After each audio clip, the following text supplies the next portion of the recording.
नमस्कार दोस्तों, स्वागत है आप सभी का super coaching IAS by text book में। दोस्तों, एक बहुत अच्छी न्यूज आ रही है। भारत 2036 ओलंपिक्स के लिए बिड करने वाला है। और बिड करना भी दोस्तों आसान काम नहीं है। बिड करने में भी करीबन करीब 50 से 150 मिलियन डॉलर का खर्चा अनुमानित होता है। तो भारत इतना खर्चा करने वाला है, अहमदाबाद कर रहा है, और उसके बाद ओलंपिक्स होस्ट करने का खर्चा बिलियंस ऑफ डॉलर्स का होता है। तो यहां पर कहीं ना कहीं कुछ बुद्धिजीवी जरूर आपसे सवाल पूछेंगे और आपको कहेंगे कि भारत गरीबी गुर्बत से गुजरने वाला देश, क्या इस प्रकार के खर्चे भारत को करने चाहिए? और वहीं जब ओलंपिक्स में मेडल नहीं आते तो यही वो पत्रकार भी होते हैं और यही वो बुद्धिजीवी भी होते हैं जो कहते हैं भारत क्या अपने आप को चाइना अमेरिका से कंपेयर करता है, क्या भारत की तुलना, देखो ओलंपिक्स में कितने मेडल आते हैं। तो चित भी उनकी, पट भी उनकी, कुछ वैसी ही बात देखने मिलती है। पर यहां पर उन सभी लोगों के लिए काफ़ी एजुकेशनल प्रोग्राम रहने वाला है ये वीडियो, तो उन तक ये वीडियो ज़रूर पहुंचाएं। मेक श्योर वहां तक ये वीडियो जाए, क्योंकि आज मैं चर्चा करूंगा क्यों भारत को 2036 ओलंपिक्स होस्ट करना चाहिए। और हमेशा यहां पर आएगा, देखिए रियो ने भी किया था, क्या हुआ रियो का, तो उनके लिए भी बहुत करारा जवाब है इस वीडियो में। जब अंत में मैं बोलूंगा क्यों इंडिया ब्राजील नहीं है, क्यों 2016 2036 नहीं है, और क्यों भारत को यह ओलंपिक्स होस्ट करना चाहिए। तो आइए देखते हैं न्यूज में है, इंडिया 2036 ओलंपिक्स के लिए बिड करने वाला है एंड ऐसा अहमदाबाद होस्ट होने वाला है, ऐसा अनुराग ठाकुर जी ने कह दिया है। तो Anurag Thakur ji times of India को इंटरव्यू दे रहे थे। ये मिनिस्टर हैं यूथ अफेयर्स एंड स्पोर्ट्स के।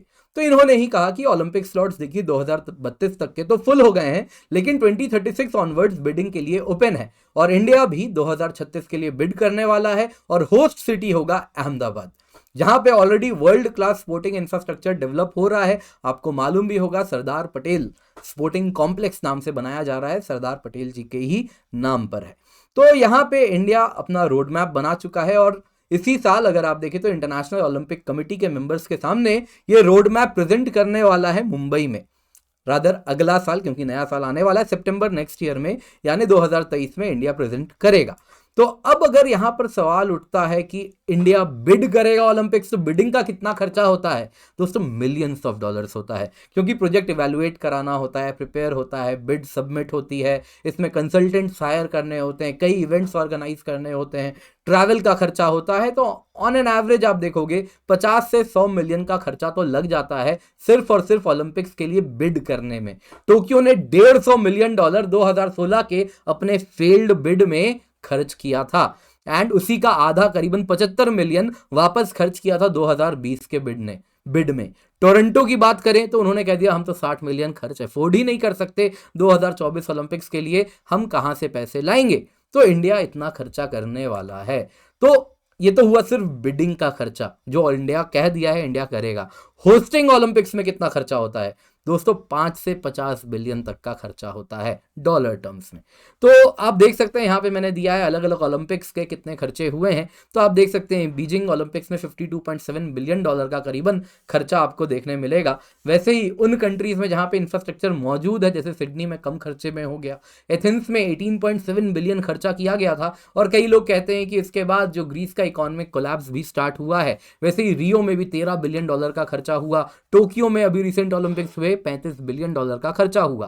पर दोस्तों यहाँ पे जो खर्चा होता है ना, एक अच्छी बात है, यहां पे जो खर्चा होता है वो उन इंफ्रास्ट्रक्चर क्रिएशन में होता है जो ओलंपिक के बाद भी इस्तेमाल होता है। 85% सोची ओलंपिक्स का जो खर्चा हुआ था, 50 बिलियन से ज्यादा का बजट था वो, उसमें जो खर्चा हुआ था दोस्तों नॉन स्पोर्ट्स इंफ्रास्ट्रक्चर को फ्रॉम स्क्रैच बिल्ड करने में खर्च किया गया था, जो बाद में उस शहर में इस्तेमाल हो रहा है। बीजिंग 2008 ओलंपिक्स में आप देखें तो 45 बिलियन का जो आधा खर्चा हुआ था, वो अगर आप देखो तो रेल बनाने में, रोड बनाने में, एयरपोर्ट बनाने में, एनवायरमेंटल क्लीनअप एफर्ट्स को अंजाम देने में खर्च किया गया था।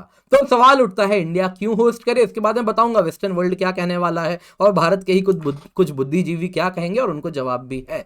तो इंडिया को क्यों होस्ट करना चाहिए? देखिए सबसे पहले तो इंडिया क्या, इसके द्वारा ऑलरेडी इंडिया आप देखें तो सरदार पटेल स्पोर्ट्स कॉम्प्लेक्स अहमदाबाद में डेवलप कर रहा है, जिसमें कई बिलियंस का खर्चा होना है, और इंडिया को जरूरत भी है। इंडिया को ओलंपिक साइज का इंफ्रास्ट्रक्चर चाहिए, स्पोर्ट्स कॉम्प्लेक्स चाहिए, तो ही कहीं ना कहीं हम इस प्रकार के इंटरनेशनल इवेंट्स में मेडल ला पाएंगे, और स्पोर्ट्स के थ्रू एक आम जनमानस तक स्पोर्ट्स के लिए कहीं ना कहीं रुचि भी बढ़ा पाएंगे, जो बहुत जरूरी भी है। तो इंडिया ऑलरेडी स्पोर्ट्स में इंफ्रास्ट्रक्चर में क्रिएट कर रहा है, और इसके साथ वो इंफ्रास्ट्रक्चर का खर्चा यदि हम ओलंपिक्स के साथ मर्ज कर सकेंगे तो उसी शहर में गिफ्ट सिटी में भी हम इंफ्रास्ट्रक्चर के लिए स्पेंडिंग कर रहे हैं, तो हमारा जो फाइनेंशियल सेंटर हम बना रहे हैं, ग्लोबल फाइनेंशियल सेंटर बना रहे हैं, उसको कहीं ना कहीं ट्रू सेंस में इंटरनेशनलाइज कर पाएंगे। विदेशी नागरिक आएंगे, सैलानी आएंगे, उससे भी टूरिज्म आता है। हालांकि एक सामने वालों का दलील होता है कि इतना ज़्यादा हमारा खर्चा फिर कहीं ना कहीं आप देखें तो इन सैलानियों की सुरक्षा में भी होता है, तो वो भी खर्चा तो करना ही पड़ता है। सही बात है, करना पड़ता है।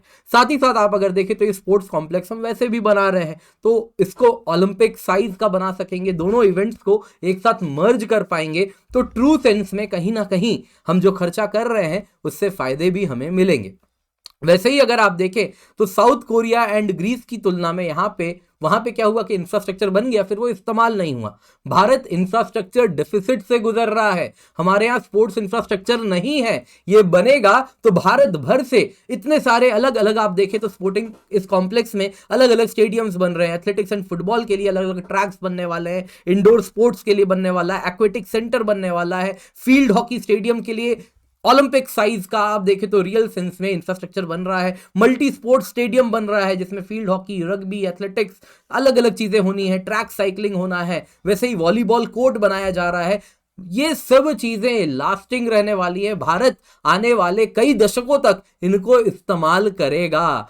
वैसे ही आप देखें तो साउथ कोरिया और ग्रीस की तरह ये बंद नहीं पड़ेंगे, ये इस्तेमाल होते रहेंगे, क्योंकि हमारे जो प्लेयर्स होते हैं, स्पोर्ट्समैन होते हैं, अनलाइक फ्यू स्पोर्ट्स अगर आप छोड़ दे, मोस्ट ऑफ दी स्पोर्ट्स में उनको प्रॉपर इंफ्रास्ट्रक्चर नहीं मिलता, तो उनको अब मिलेगा यहां पे। वैसे ही आप देखें तो CWG के बारे में भी, हालांकि काफी स्कैम्स के थ्रू गुजरा वो, लेकिन उसमें भी इंफ्रास्ट्रक्चर जो क्रिएट हुआ उसमें सबसे मेजर इंफ्रास्ट्रक्चर था मेट्रो रेल का एक्सपेंशन, जो आज भी दिल्ली के साथ जुड़ा हुआ है और दिल्ली को अपने आसपास के इलाकों से जोड़ता है। वो एक ऐसा इंफ्रास्ट्रक्चर क्रिएशन हुआ, CWG के कारण जल्दी बनाना पड़ा, वो इंफ्रास्ट्रक्चर ऐसा हुआ जो आज तक दिल्ली का साथ दे रहा है। तो दोस्तों इसी के साथ आपको देखें, ओलंपिक्स को अगर होस्ट करना है तो कम से कम 40,000 होटल रूम्स उस शहर में होने चाहिए। इसके सिवा ओलंपिक विलेज बनाना होगा जिसमें 15,000 एथलीट्स रह सकें। तो इस प्रकार का अगर हम होटल्स का इंफ्रास्ट्रक्चर बनाएंगे तो गुजरात की टूरिज्म भी ऑलरेडी हम बहुत बड़े स्केल पर प्रमोट कर रहे हैं। आपको मालूम है कच्छ फेस्ट होता है, वैसे ही स्टैच्यू ऑफ यूनिटी बनाया गया है। तो इस प्रकार से गुजरात को हम ग्लोबल टूरिज्म के मैप पे भी ला पाएंगे, और गुजरात आएंगे तो जाहिर सी बात है वो भारत के अन्य कोनों में भी जाएंगे और भारत की जो इंटरनेशनल टूरिज्म होगी वो भी, उसमें भी वृद्धि देखने मिलेगी। इन सब के बाद अब देखते हैं वेस्टर्न वर्ल्ड और भारत के ही कुछ बुद्धिजीवी क्या कहने वाले हैं, उनका क्या रैंट होने वाला है। वो यही कहेंगे देश का बजट जो गरीबी गुर्बत से गुजर रहा है, उनको इन पैसों को डोमेस्टिक इशू जैसे कि पॉवर्टी में, इंफ्रास्ट्रक्चर में खर्च करना चाहिए। वो भूल जाते हैं, आपको मैंने बताया ओलंपिक्स में आधे से ज्यादा एक्सपेंडिचर, रादर 70 to 80% एक्सपेंडिचर कुछ क्रूशियल नॉन स्पोर्टिंग इंफ्रास्ट्रक्चर में ही जाएगा, और स्पोर्टिंग में भी जाएगा तो वो क्रिटिकल इंफ्रास्ट्रक्चर ही है, क्योंकि भारत जैसे देश में वो डेफिसिट में है, मौजूद ही नहीं है, ढंग के स्पोर्टिंग कॉम्प्लेक्सेस बहुत लिमिटेड है। तो कहीं ना कहीं गुजरात जैसे रीजन में नहीं है तो यहां पर पहुंचेगा।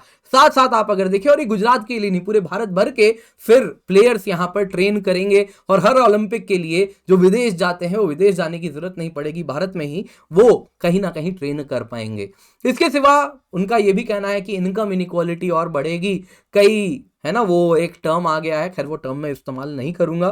तो कुछ लोग हैं जिनको टेंडर मिलेगा और वही सारे के सारे स्पोर्टिंग कॉम्प्लेक्स बनाएंगे, इंफ्रास्ट्रक्चर बनाएंगे, और वो सेठ हैं जो वही बनाने वाले हैं, ऐसा कुछ लोगों का कहना होगा। बिल्कुल है कहेंगे, और फिर वो एक पोस्टर बॉय लेकर के आएंगे अपना, वो पोस्टर बॉय है रियो ओलंपिक्स। वो कहेंगे देखिए रियो 2016 में भी यही कहा गया था कि इंफ्रास्ट्रक्चर बनेगा, लास्टिंग रहेगा, टूरिज्म बनेगी, और साथ ही साथ पब्लिक सेफ्टी बढ़ेगी, नई जॉब अपॉर्चुनिटी क्रिएट होगी, कई इंफ्रास्ट्रक्चर बनेंगे, पब्लिक ट्रांसपोर्ट सिस्टम बनेगा। लेकिन देखिए कुछ नहीं हुआ। ओलंपिक्स होस्ट करने के बाद भी ब्राजील की देखिए क्या हालत हुई। तो उनको मैं बताना चाहूंगा दोस्तों, हम ओलंपिक्स पैसे बनाने के लिए थोड़े ही कर रहे हैं। कितना ही पैसा आएगा दोस्तों, कुछ 3 बिलियन से 2 बिलियन तक तो आप देखें तो ब्रॉडकास्टिंग राइट्स होता है, उसमें भी आधा इंटरनेशनल ओलंपिक एसोसिएशन ले जाता है। टूरिस्ट आते हैं, पर वो टूरिस्ट का कितना ही पैसा आएगा, उनको सिक्योरिटी देना, उन सब में भी खर्चा होता है। पर दोस्तों इकोनॉमिक सेंस है, पर बहुत माइनर है, उससे कई गुना ज्यादा खर्चा है। पर दोस्तों भारत वो खर्चा कर सकता है, कारण है India is not Brazil and 2016 is not 2036। तो आपको मैं बताता हूं 2036 तक की दुनिया कैसी होगी। पहले तो आपको बताता हूं आरबीआई क्या कहता है, भारत क्या कहता है। भारत का कहना है कि इंडिया वर्ल्ड का एक्सपोर्ट पावर हाउस होगा 2030 तक। इंडिया की जो इकोनॉमी है पॉसिबली 2031 तक भी ओवरटेक कर सकती है यूएस को, अगर हम तेजी से ग्रो करें तो। और 2040 2050 तक इसकी संभावना और भी ज्यादा प्रबल होने वाली है। और अगर हम आईएमएफ की बात करें तो उनका कहना है 2026-27 तक हम 5 ट्रिलियन इकोनॉमी हो जाएंगे और हर 7 साल में डबल करते रहेंगे। 2040 तक 20 ट्रिलियन जीडीपी हमारी हो जाएगी, पर कैपिटा इनकम $15,000 की होगी। प्राइस वाटर हाउस कूपर्स का क्या कहना है 2050 और 2040 की दुनिया कैसी होगी, आइए उनको मैं बताता हूं। तो प्राइस वाटर हाउस कूपर्स का कहना है कि बाई 2016 से 2050 की अगर आप तुलना करें तो जो वर्ल्ड जीडीपी है वो चाइना का इस वक्त 18% से बढ़कर 20% हो जाएगा, इंडिया का 7% से बढ़कर 15% हो जाएगा। यानी आज जहां चाइना खड़ा है वर्ल्ड जीडीपी के परसेंट में, हम वहां पे खड़े होंगे। यूरोपियन यूनियन जिसका आज जीडीपी 15% है, उससे घट के वो सिर्फ 9% ऑफ ग्लोबल जीडीपी को कंट्रोल करेगा। यानी आज जहां यूरोपियन यूनियन है, आज जहां पर चाइना है, इकोनॉमिकली भारत वहां पर खड़ा होगा। यूएस सिर्फ 16% से 12% ऑफ वर्ल्ड के जीडीपी को कंट्रोल करने लगेगा। यानी यूएस से ज्यादा मजबूत होकर के हम उठेंगे। ये परचेजिंग पावर पैरिटी टर्म्स में पीडब्ल्यूसी का रिपोर्ट है। वैसे ही दोस्तों ग्लोबल इकोनॉमी का जो पावर है वो देखिए कैसे शिफ्ट होने वाला है। 1995 में E7 इकोनॉमीज जो कि China, India, Indonesia, Brazil, Russia, Mexico, Turkey हैं, इनकी G7 इकोनॉमीज की तुलना में इनकी इकोनॉमी का साइज आधा था। 2015 आते आते लगभग E7 G7 बराबर हो गया और बस 25 साल में 2040 तक E7 G7 का दुगना साइज रखेगा इकोनॉमी में। और दोस्तों इतना ही नहीं, 2050 तक अनुमान है इंडिया सेकंड लार्जेस्ट इकोनॉमी होगी दुनिया का इन पीपीपी टर्म्स। और E7 कंट्रीज लिस्ट नहीं करेंगे 2050 में, G7 कंट्रीज लिस्ट नहीं करेंगे 2050 में, E7 कंट्रीज का बोलबाला होगा। टॉप इकोनॉमी चाइना होगी, नंबर 2 पे इंडिया होगा, नंबर 3 पे जरूर यूएस रहेगा, नंबर 4 पे इंडोनेशिया, नंबर 5 पे ब्राजील, उसके बाद रशिया, उसके बाद मेक्सिको, फिर जापान, जर्मनी, यूके देखने मिलेगा। यानी कि कहीं ना कहीं इन पश्चिमी देशों पे जो सूर्य है उसका अस्त हो चुका होगा और पूर्वी देशों का ही सूर्योदय होने वाला है। और 2036 में यदि इंडिया ओलंपिक्स होस्ट करेगा तो वो उस 2040-2050 की दुनिया को बताने के लिए है कि वी हैव अराइव्ड। ये दुनिया अब बदल चुकी है। इंडिया अनलाइक रियो हम उस तरीके से होस्ट नहीं कर रहे। 2016 की रियलिटी अलग थी, 2036 की रियलिटी अलग होगी।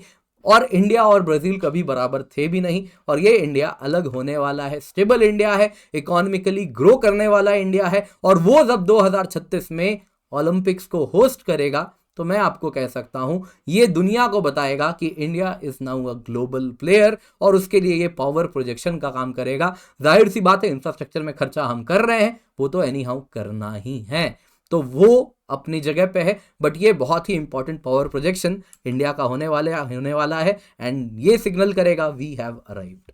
दोस्तों आप मुझसे मेरे टेलीग्राम चैनल पर जुड़ सकते हैं, जहां पर लेक्चर के लिए आपको पीडीएफ आप यहां से डाउनलोड कर सकते हैं। बाकी ईयर एंड सेल चल रहा है जिसमें 1 साल नहीं, आपको 1 साल 6 महीने यानी 18 महीने की सब्सक्रिप्शन मिल रही है केवल 22,499 रुपए में। ये तब है जब आप कूपन कोड किंजल का इस्तेमाल करते हैं, जिससे आपको मिलता है एडिशनल 5% डिस्काउंट। तो निश्चिंत होकर कूपन कोड यूज करें फॉर मैक्सिमम डिस्काउंट। इसके सिवा इस कीमत में आपको क्या मिल रहा है 22,499 में 18 महीने के लिए GS course, optional course, subject course, CSAT के कोर्सेज, सुपर टीचर्स के कोर्सेज, ये सब मिलेगा केवल 22,499 रुपए में। बाकी आप मुझसे जुड़ सकते हैं एंड इस चैनल को सब्सक्राइब करना बिल्कुल भी ना भूलें।